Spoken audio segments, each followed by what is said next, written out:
Alexander Ngungu Nthungi is the second case to come into the limelight. A transgender case. The first, of course, is Audrey Mbugo. We've spoken to her here on NTV. He got an award of 200,000 shillings against the police for stripping him naked to ascertain his gender.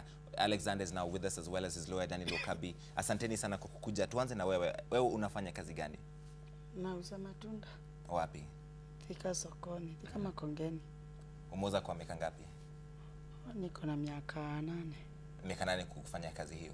Lakini kama wewe uko na miaka ngapi duniani? Mimi niko na 31. Ulizaliwa Thika ama ulizaliwa wapi? Nyumbani Matu. Nyumbani Matu. So ulifikaje Thika? Nilikuwa nimekuja biashara. Lakini nilikuwa nakuja nauza, narudi nyumbani, lakini nikaendelea hivyo, nikaanza kukaa Thika tu. Na jinsi ulivyoenda hii koti ya Nairobi, ni kwa sababu polisi walikuwa wamekutoa nguo kwa njia isiyo halali, ni kweli? And let's bring in the lawyer right now. The case here is that the police infringed on Alexander's rights to decency, I believe, one of them. But what was the centerpiece of your case? Main issue was mostly to deal with the stripping by the police, as well as the public being made to see the pictures through one of the media stations in the country, with a view of identifying the gender of the petitioner in this case, of which were amounted to intruding into the privacy of the petitioner. Yes. The petitioner, before this, was a private citizen. Then the pictures were published, so it became almost a matter of public ridicule. That's true. That's true. In any case, in fact, the main issue was the stripping to ascertain the gender of the petitioner. And for the court, it was an issue to bordering between dressing as a male and dressing as a female. Whereas the petitioner had a gender identity disorder, he had dressed as a female. And more or less, the assertion was he was impersonating as being a different gender as opposed to whichever gender he is. Yes. Alexander, uliposhikwa ulikuwa umevalia vipi? Nilikuwa nimevalia skirt na blouse na kofia ya weave. Kwa nini? Hivyo ndivyo jinsi unavyovaa ama vipi? Mimi nilikuwa nasikia poa tu kama nimevaa hivyo. Ilikuwa mara ya kwanza ama ulikuwa umevalia hivyo tena kwa mara nyingine? Nilikuwa na miaka kadhaa. Na watu unaofanya nao biashara, watu wanaonunua kwako wanasema vipi? Hawakuwa na shida yote. Kwa hivyo mbona polisi, jinsi kwamba hao polisi waliokushika walikuwa nakujua kutoka kitambo? Hata polisi walikuwa wamenijua kutoka kitambo. Sasa mama mwenye tulikuwa tumekosana na yeye juu nikuje kushikwa, ni yeye alikuwa na hii pitina. Na ni jirani yetu, ananijua tu. So jinsi unavyoishi, unaishi peke yako, unaishi na mwingine ama vipi? Kuishi aje? Mahali unapoishi Thika, unaishi kwa nyumba yako wewe mwenyewe, unaishi na wengine ama vipi? Niko na sister zangu wawili, naishi na wao Thika. Wako mmoja ako college, mwingine ako nini ya kushuka. Lakini nyumba nimekomboa nyumba 2. Kwa hivyo biashara yako inakupatia pesa ya kutosha kukomboa hizo nyumba zote 2? Sio vile, ni kujaribu tu. Jinsi ninavyouliza ni kwa sababu hawa sisters wako wawili walifikiria vipi jinsi ulipoanza kuvalia kama wao? Walisema nini? Hakuna kitu walisema. Walikukubali tu vile uko? Walinikubali tu. For the lawyer Daniel, yes. What do you mean he's got a gender identity disorder? The assertion by a doctor who undertook a psychiatric test made an opinion that the petitioner had a gender identity disorder, mostly to deal with her mannerism, whereby he has a conduct of a female, whereas biologically he is a male. And the doctor said that one cannot be mostly, you cannot say this is based on a particular thing. And the gender identity disorder itself is a disorder that has already been recognized. In fact, the court made an opinion that the decision of the court was that the mere fact that one dresses in a particular way does not in itself make you to be subjected to any form of degrading treatment. And whether you are a female or a male and you choose to wear either gender's clothing or conduct, you take up that conduct, you have a right to self-autonomy. Yes. Is this illegal? Because what we have here is a manner of an issue of cross-dressing. Is it illegal under Kenyan law? The decision of the court gave more or less a very important opinion with regards to who should at all, as to what mostly, as to what one should do as an individual. It did not in any way say that you have, I mean, the right to choice is a right that is recognized, and you cannot alienate that right. And the assertion by, in fact, it was an assertion by the state in this case that the petitioner is an insane person, which we quite objected to. And the finding of the court that was that there was no correlation between gender identity disorder and the conduct of the petitioner, more so on the mental health aspect. Alexander, turudi kwako, ulisomea wapi, ulikulia wapi? Nyumbani tu. Uko Matuu? Nikasomea shule ya primary mpaka darasa la 7. Alafu nyumbani pia wanajua saa zingine unavalia kama mwanamke? Wanajua tu. Mama na baba wanasema vipi? Pole sana kwa kohozi. Hakuna kitu anasema. Watu wa nyumbani kwenye eneo hilo, kwenye mji? Majirani. Hakuna kitu anasemanga. I want to bring in Audrey Mbugua, who we talked about at the top of the show. Audrey Mbugua is obviously well known to many people now. She has spoken about her case publicly. And you are supporting Alexander when he was in court together with the lawyer. Why is it you're so interested in this case? Actually, I never just give the support in court, but outside court. We were concerned about the social and psychological well-being of my sister here. And we had to seek out of medical assistance in terms of counseling, in terms of reassurance that things will be okay, and also networking with the rest of the transsexuals in Kenya. You can't strictly say your sister here because anatomically he's still a man. Okay, you see, the determinant of sex is not just your anatomical features or characteristics such as genitals or appearance. There's something called gender identity, which is your self-awareness as either male or female. That is a key component of your sex. So sex is not just your appearance or your genitals. There's something called gender identity. And what or is your that? psychology. Gender identity or core gender identity is your self-awareness as male or female. It's normally determined before birth through the action of hormones inside the uterus. And for me, if you identify yourself as male or female, I mean, that is the basic thing of all. But it is much greater, Audrey, than just identify yourself as male or female. Your ability to live a normal life, quote unquote, becomes greatly hampered when people identify you a certain way, when you were born a certain way, and you're going through that. Yeah, true. But the most important thing, as Advocate Daniel Wakabi said, is self-autonomy. It doesn't matter what people say about you. You are this, you are this. I mean, how many people understand that the choice of clothing that they wear, even the mere fact that if you ask somebody, are you male or female, they say male.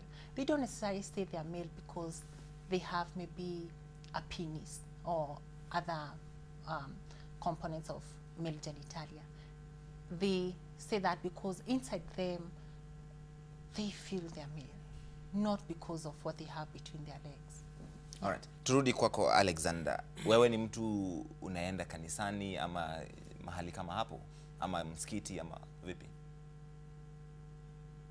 Mimi naenda kanisani. Na watu huko ukienda kanisani unavalia vipi? Unavalia kama mwanamume ama mwanamke? Navalia tu nguo ile inanipendeza. Kwa hivyo kwa wakati mwingine utavalia kama mwanamke, wakati mwingine kama mwanamume. Na watu kanisani wanasema vipi? Sasa unajua mimi hata wakisema hawezi niambia. Labda mtu anaweza sema na aseme kwa roho. Ama wasemee kivyao. Asikia haya ya kuniambia. Unaamini Mungu? Kila siku unaomba, kila mara unaomba? Mbona unacheka? Manake ni swali la kujibu. Kwani kuna mtu ajui Mungu? Huyu haamini Mungu. Audrey alisema haamini Mungu. Unajua kanisa kulingana na kanisa ile naandanga. Sio kama wale unajua unaweza kuwa unajua Mungu na ukae kwa roho yako. Sio kama wakati tuko kwa mkutano mingi, saa hiyo ndio unawasajinua na useme wewe unajua Mungu. Unaonyesha watu unajua Mungu. Lakini ukitoka nyumbani kwako unajua tu umeomba na unajua Mungu atakusaidia. Wewe unajua kuko na Mungu hata ukifanya pipi. Unajua kuna Mungu, lakini ile ya kuonyesha mbele ya watu ndio hiyo staki. Unasema wewe unamjua Mungu sana. Lakini ukienda kanisani tuseme kama kuna chama ya wanaume na kuna chama ya kina mama, utaingia gani? Sijawahi enda chama. Hujaenda chama? Napikanga kama ni misa, sinaenda Catholic. Kama ni misa ikiisha mimi natokea naenda zangu. Ungependa kubadilisha mwili wako uwe mwanamke? Ungependa kubadilisha mwili wako ule uwe mwanamke ama ungependa tu kuendelea kuvalia kama mwanamke? Mimi nikifikiria nitakwambia. Kwa sasa hujafikiria? Wacha kwanza nikuakue. Let's look at this wider issue, Daniel, which is I don't know if this is the first case of this kind you've handled. That's true. Probably this is one of the first cases that has been highlighted. There could be other cases that have been done before, but probably they haven't been able to get the media's attention as compared to this case. As a man, how do you be able to even relate with what he's talking about? Who, as a lawyer, what goes through your mind when you decide to pick up a case like this? There is one principle we apply in law that is referred to as the cab-rank rule, that you can take up any case as long as your conscience is very clear. I may not be subscribing to whatever the petitioner and also Audrey accede to, but either way I'm advancing a right, and which is more of a greater interest as opposed to my personal preference or opinion. Yes. Audrey, you're starting to have an army of people who subscribe to your beliefs. Do you think you have inspired them? Have you inspired people like Alexander? What beliefs are you talking about here? Your way of life, I should say. No, it's not a way of life. I had a mental disorder, gender identity disorder. It's not a way of life. It so happens that there are other people there who have this disorder. Watching Alexandra being stripped by police, I mean, it was so humiliating for me to take action. It was not actually that I wanted to recruit anyone to my way of life or anything. I don't have a way of life, and even if I had, gender identity disorder is not a component of that way of life. Right. So for me, there are people out there, they have problems. Some are able to come out and say enough is enough. Let us now fix these problems. Alexander is one of them, and I'm really grateful for the courage that she has exhibited in all this. There are others there who have suffered, and we have even seen in our media outlets being beaten up by the police. At times you try to follow it up, and it so happens that they don't have the courage to pursue justice. So I can only commend Alexandra for the courage to make things right for the rest of the community. Ulikutana vipi na huyu wakili na Audrey? Mlikutana vipi? Wakili? Wakili nilipatana na yeye nikiwa huko Thika station. Ndio nilitumana nitafutiwa wakili. Nikaletwa kotini.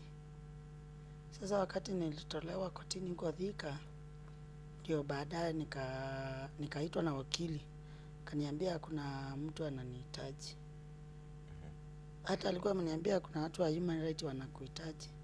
Sasa ndio nilikuja kwa ofisi, ndio tulipatana na huyo. So you took this case pro bono, or is Audrey paying for it? This was one of the cases that initially, partly we've done pro bono as a return, as a more or less a CSR, and also giving back to the Kenyans. For, in any case, it was one of a special nature of a right that we were advancing, and more or less, one thing I need to dispel is that our case involved, or it was related to the petitioner wanting to change the gender. Right. It's not at all related to that issue. It's more or less on violation as any other petition. Yes. Did you take this case because it was likely to garner media attention? You're an ambitious guy, you'll come in the media, interviews like these, develop your career? Not really. In fact, interestingly enough, this petition was filed back in 2012, and we've run this matter out of the cameras, far off from the media at all, and all of a sudden when we got the judgment, interestingly enough, the judgment was delivered last week on Friday, and all of a sudden now issues are emerging, because Audrey, the publicity Audrey has received previously could be the reason as to why this one got the attention it has. So it's all Audrey's fault? It is not. I will not. I will No, not. I'm kidding. Right. So it's all your fault. You're making sure all of these cases get that attention they perhaps do not always get? No, actually, I think it's an idea whose time has come, that transgender people or transsexual people can stand up and say enough is enough. I mean, in most cases, people are comfortable with us when we lay low, when things are going haywire in our lives. But the moment we stand up and say, oh, okay, what happened to my dignity? Why did you use my dignity to wipe your shoes with? Then people say, no, you're supposed to remain down there. You're not supposed to talk about rights. But you know, that's easier for you to say as an activist because you're already a brave person. You're fine with people almost intruding into your life. But he's got to go into his own life. He's got a life in Thika. And people see him on TV and see him in the papers, and it's very different. Yeah, but okay, I'm not just an activist. I'm somebody's sister. I'm somebody's daughter. I'm somebody's aunt. I'm a neighbor to somebody. I mean, this whole legal, whatever, gymnastic, it brought a whole lot of changes in my lives. And I wish things were not like this. But hey, I need to stand up and fix these problems. Yeah? So to a certain degree, you have brought Alexander into the limelight. So what else will you do for him in terms of trying to make sure he gets sometimes the kind of help and networks and connections you have? Okay, there's the element of psychosocial support. Alexander still complains of at times having some anxiety, depression and all that because of the action of the police, the violations that took place.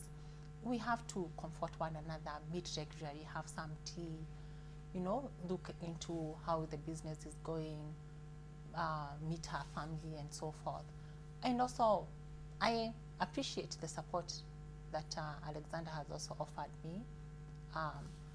And it's encouraging, you know, knowing that I have somebody who shares the ideals that I share. All right. Alexander, kwa mwisho, unajua wengine wenye walio kwenye mahali ulipo ambao ni walizaliwa wanaume lakini kwa saa zingine wanavalia kama wanawake? Wewe ndio mtu wa kwanza. Kwa hivyo hakuna mtu. Sijawa na mwingine, kunaweza kuwa na mwingine na simjui. Lakini si mahali unapoishi, mahali unapenda kanisa hujaona wengine? Sijaona. Ungependa kwa siku zijazo kuoa ama kuolewa? Si nimekuambia nitafikiria hayo nikikua kuwa. Ama kupata mtoto, ungependa kupata mtoto? Nimekuambia aje. Haya, sawa. Asante sana kwa kuja. This has been a great conversation. I must say thank you to Alexander, to Daniel Wokabi, the lawyer, and of course, as always, to Audrey Mbugua. We appreciate your time. This is The Trend. We'll be back in a moment.